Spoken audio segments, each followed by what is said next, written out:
Ok, uma vez que falamos em sistemas lineares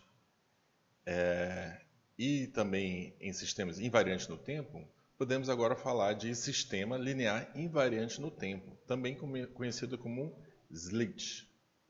Um sistema que é linear e, ao mesmo tempo, invariante no tempo. É dito sistema linear invariante no tempo, como o nome diz, então não tem como errar. Muitos lugares vocês vão poder ver só falar SLIT. Então, quando aparecer algum lugar falando SLIT, já entenda que você quer falar sobre sistema linear invariante no tempo. Essa classe aí esses tipos de sistemas são muito úteis porque são os que a gente mais são os tipos de sistema que nós vamos trabalhar aqui durante o curso. Então, a gente vai verificar aqui o sistema que tem esses dois tipos de propriedades, né? Tanto linear quanto invariante no tempo, facilita muito os cálculos. Okay? Então, eu vou demonstrar um pouco isso agora. Então, digamos que eu tenho um sistema, tenho uma sequência. Então, por exemplo, usando a decomposição, eu pego essa sequência e a gente já falou de decomposição, então eu consigo representar o meu sinal com um somatório, né, de vários impulsos. Ok? Então, xn vai ser igual a somatório de k a menos infinito a mais infinito, né? Então é um somatório que eu vou ter o x, k, multiplicado, né? Que eu vou ter o valor naquela amostra multiplicado pelo impulso naquela amostra, n menos k. Ok? Se eu utilizar a propriedade da aditividade, quem não se lembra, vou escrever aqui, propriedade da aditividade. Qual era a propriedade? T x1 é n mais x2 n é igual a t de x1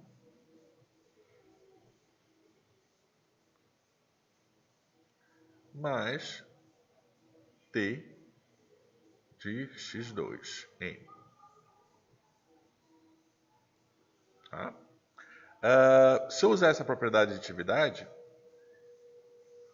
calma aí. Primeiro, digamos que eu tenho essa entrada, né, essa sequência xn que a gente fez a decomposição, e aí eu vou querer verificar a saída yn.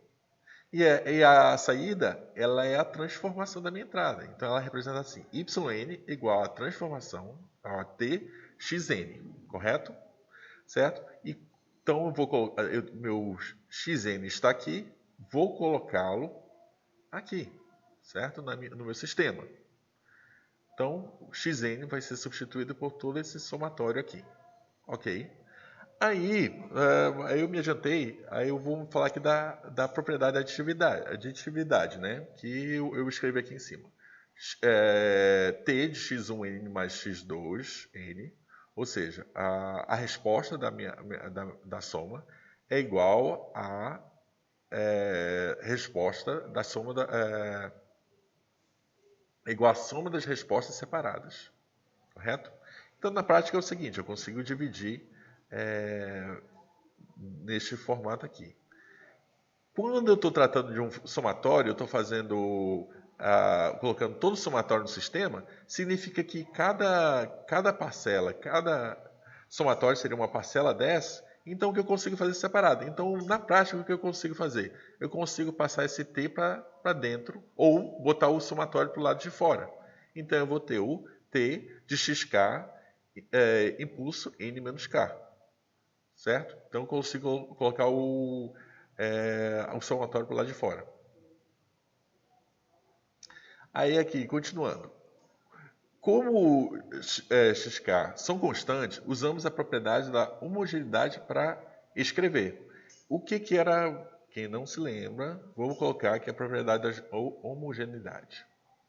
Então, se eu faço, eu quero a resposta. Se a minha entrada for C, xn, e se o meu sistema for homogêneo, então na parte que eu consigo colocar essa constante do lado de fora.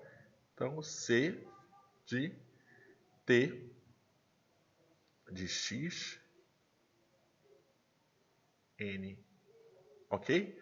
Então, o que eu posso fazer? Então, se esse cara aqui é constante, são umas constantes para cada impulso, né, para cada amostra, eu consigo colocar ele do lado de fora, da mesma forma que eu estou usando a propriedade da homogeneidade. Não sei se vocês estão vendo meu ponteiro, né? Deixa eu ver aqui. Então, aqui, a seta. Então, aqui, ó, só explicando de novo, caso não estavam vendo o ponteiro. Eu consigo pegar o meu xk, que vai ser o meu c no caso, né? Vai ser a minha constante, e eu consigo colocar ele para o lado de fora, se for homogêneo. Então, se meu sistema for um slit, então ele já é linear. Então, sendo linear, ele é homogêneo. Então, eu posso colocar do lado de fora. E aí eu vou ter aqui, ó, o t do impulso n menos k. Tá? Aí, aqui, antes da continuidade, eu vou falar de uma... sobre resposta ao impulso. O que é resposta ao impulso? Então, se eu tenho aqui o impulso, se eu tenho um sistema e eu vou colocar eu coloco um impulso na entrada, a resposta resultante de um impulso na entrada a gente chama de resposta ao impulso ou resposta à amostra unitária. Tá? E ele tem ele vai ser um H, ok? Ele vai ser um Hzinho. H N, H de N. Então, H de N vai ser igual a resposta a colocar um impulso no meu sistema. Ok? Tá, calma aí, faltou eu só corrigir isso aqui.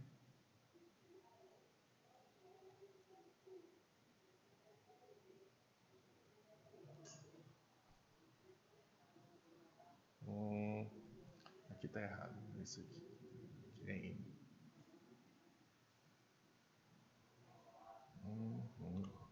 Corrigindo.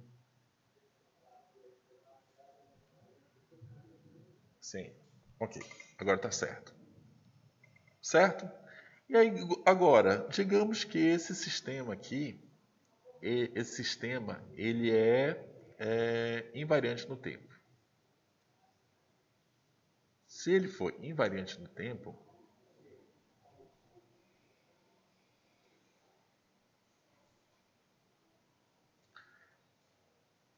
e aí eu pegar esse mesmo impulso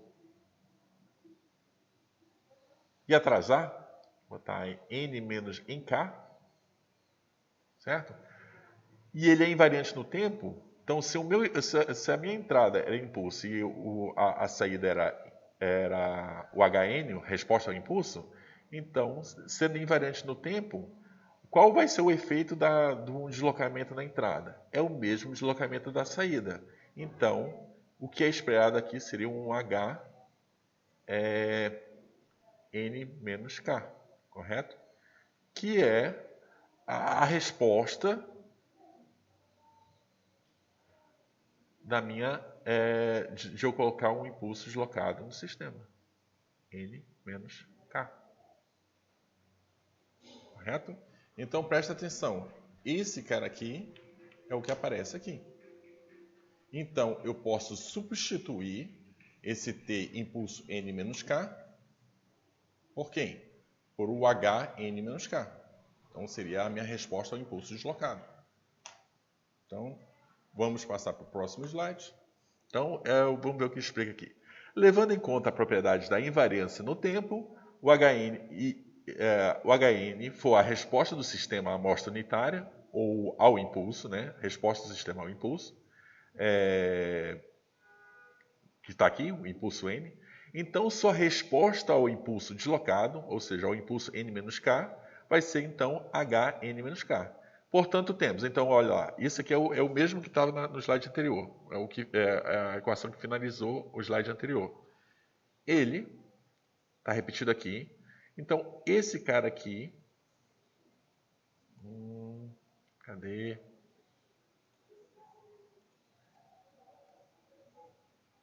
Então,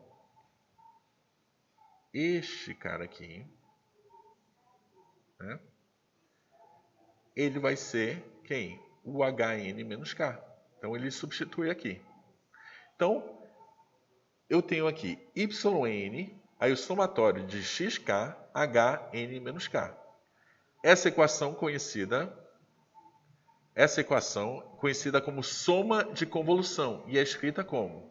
Então, isso aqui é a representação matemática de uma convolução, certo? É assim que esse somatório aqui é uma convolução. E aí a nomenclatura que a gente pode usar aqui para fazer uma convolução, eu posso usar esse operador aqui, o asterisco. Então, xn convolução com hn, isso aqui é escrito, quando eu for resolver, se eu for usar isso para ser resolvido no computador, eu tenho que usar essa fórmula aqui. Então, esses dois aqui são iguais. Então, isso aqui é só uma maneira mais simples de representar isso aqui. Então, o que está falando aqui? Ó, minha saída, yn, é igual à minha entrada, feito uma convolução. Então, se eu fizer uma convolução da minha entrada com a minha resposta ao impulso, eu tenho a minha saída. É isso que está sendo falado aqui. Então, a sequência Hn, referida como resposta à amostra entrada, caracteriza completamente um slit. Então, se eu tenho um slit, um sistema linear invariante no tempo, e saber qual é a sua resposta ao impulso, ou o seu Hn, eu consigo caracterizar completamente o meu sistema. Então, se eu quiser saber a saída de qualquer entrada, basta eu pegar essa entrada e fazer uma convolução com a minha resposta ao impulso. E eu tenho a minha saída. Então, em outras palavras, a resposta do sistema a qualquer entrada xn pode ser encontrada desde que o Hn seja conhecida. Então, aqui está mostrando a importância do Hn, a resposta ao impulso, e também uma grande propriedade do sistema linear variante do tempo, que isso aqui é possível ser feito somente com slits.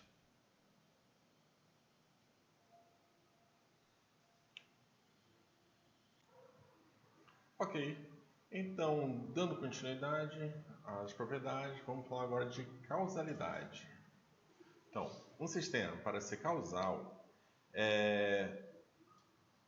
um sistema que é dito causal se para qualquer n0 a resposta do sistema no tempo n0 depender apenas de valores de entrada até o tempo n igual a n0. Tá? O que seria isso? Creio eu que esse nome vem do você falar causa e efeito. Então só vai ter efeito com as coisas que já aconteceram ou que estão acontecendo. Você não pode esperar algum efeito de algo do futuro. Então, se o sistema é causal, ele depende somente de coisas do passado e do presente, e nada do futuro. Então, por isso que ele disse aqui, ó, a resposta do sistema no instante, no tempo n0, depende apenas dos valores até n0. Ou seja, o que isso significa? Seria para n, cadê a minha caneta? Para n menor ou igual a n0. Tá? Ou seja, coisas que ou estão acontecendo no presente ou no passado.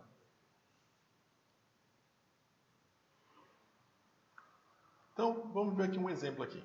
O sistema yn igual a xn mais n menos 1.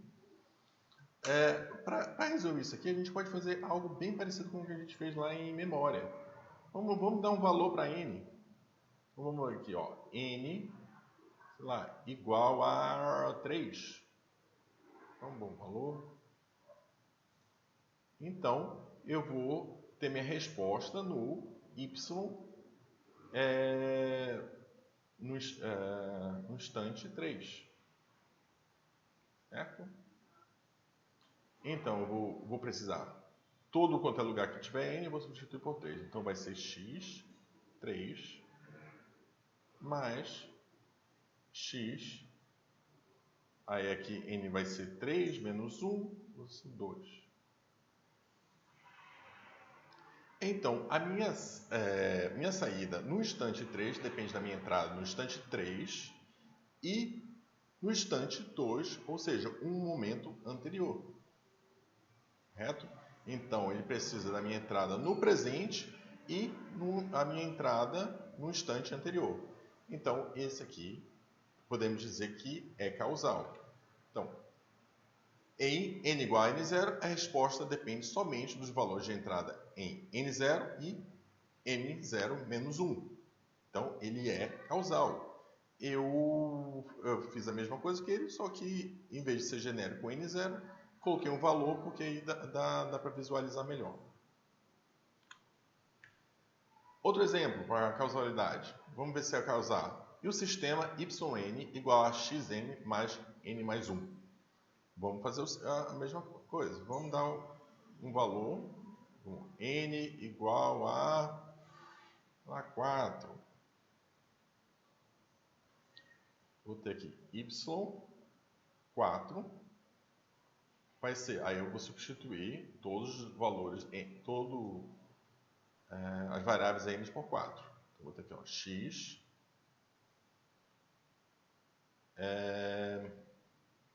4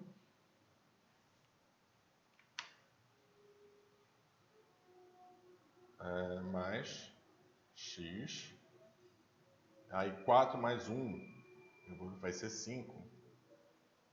Horrível esse 5, não gostei, vou apagar aqui. Deu uma travada e ficou feio.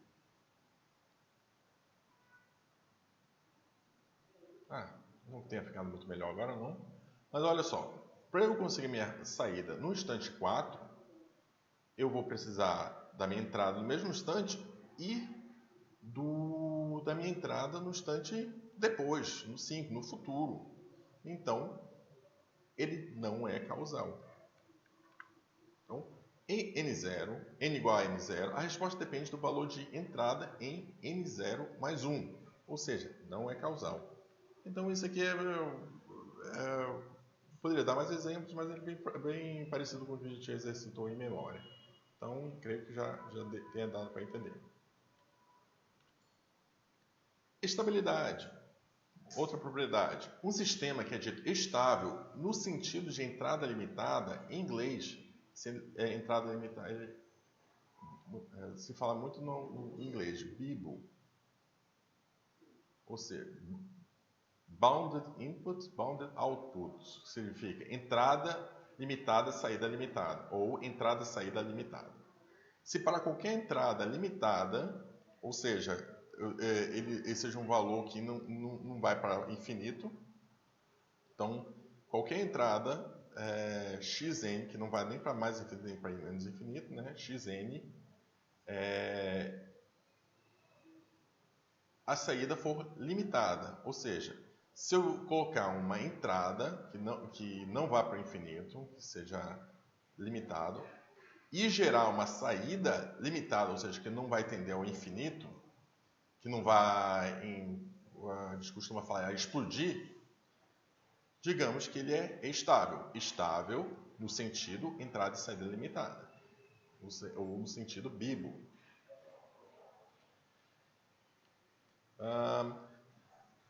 Vou apresentar aqui, para melhorar o entendimento, fiz essa figura aqui. Digamos aqui eu tenho dois sistemas, que é o sistema que meu X seria uma força que eu faço com o dedo, vou até desenhar um dedo aqui, e a minha resposta seria a posição da bola. Em um sistema, a bola está sei lá, tipo numa bacia, e aí no outro sistema a bola está num topo de um morro, algo assim, certo? E aí, qual desses é estável, certo? Vamos ver, se a minha entrada é fazer força com o dedo, vou pegar esse meu dedo, vou deixar mais claro ainda. Se eu pegar aqui meu dedo e fizer uma...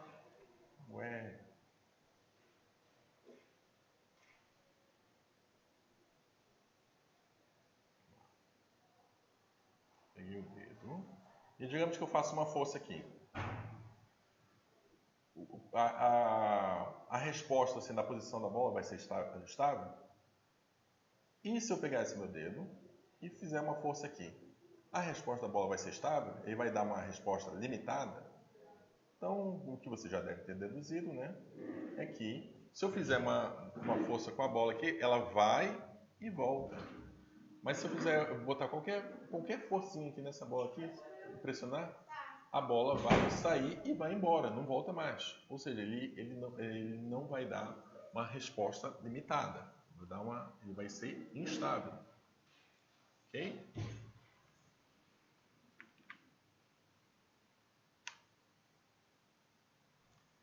Vamos ver aqui uns exemplos aqui, como eu tenho uma lista aqui perguntando se o sistema é instável, vamos resolver aqui eu coloquei dois exemplos, letra A e letra B. Então vamos ver aqui, sistema yn igual a 5 vezes xn cosseno de π n sobre 2. Aí eu preciso primeiro colocar uma entrada limitada. Então, olha aqui. Essa entrada aqui é limitada. Ela não vai, em nenhum momento, ela tende ao infinito, certo? Ela é bem limitadazinha. Correto? Ok, a entrada é limitada. E a saída é limitada? Se você for ver, e também não vai em nenhum momento tender ao infinito. Correto? Então, podemos dizer que esse sim, esse sistema aqui é estável.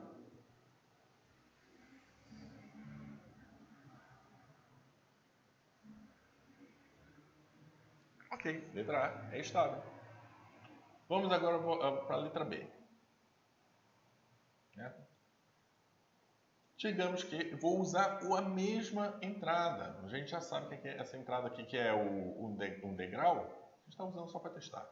Mas a gente está vendo aqui que ele é bem estável. Né? Não vai fugir, não vai para o infinito. Então, olha aqui, ó, ele é bem estávelzinho. Tanto no lado positivo, quanto no negativo. Correto? Mas e a resposta dele? Como é que é? Vamos ver. A resposta da minha entrada desse sistema aqui, ó, yn vezes xn, qual vai ser o valor dele em zero? Bom, se a minha entrada até zero, aqui vai ser zero, então o yn também vai ser zero até a posição zero. Aqui vai ser zero e aqui vai ser zero. E na posição 1? Na posição 0. Bom, aqui a minha entrada já vai ter o valor 1, só que aqui eu vou ter um n. O n ainda vai ser 0. Então, nesse primeiro momento, eu vou ter o valor 0. Nessa posição aqui, ó, no 1, eu vou ter 1 e posição 1. Então, eu já vou ter um valor aqui, ó, diferente de 0, certo? E aí, se você for ver, quem conhece, isso aqui vai ser uma rampa. Com o tempo, com o passar do tempo, a minha resposta vai ser assim. E assim. E assim. E assim. E assim. E assim. E assim. E assim. E assim. E assim, eu espero que vocês estejam entendendo onde eu quero chegar. Ele vai embora. Então, a minha resposta ele está atendendo a infinito. Ele não tem, se você for ver, ele não tem uma saída limitada, né? Ele vai embora e vai, pelo jeito, atender ao infinito. Correto? Então, que conclusão eu posso chegar nesse aqui? Vamos lá. Eu vou dizer, então, chego a concluir que não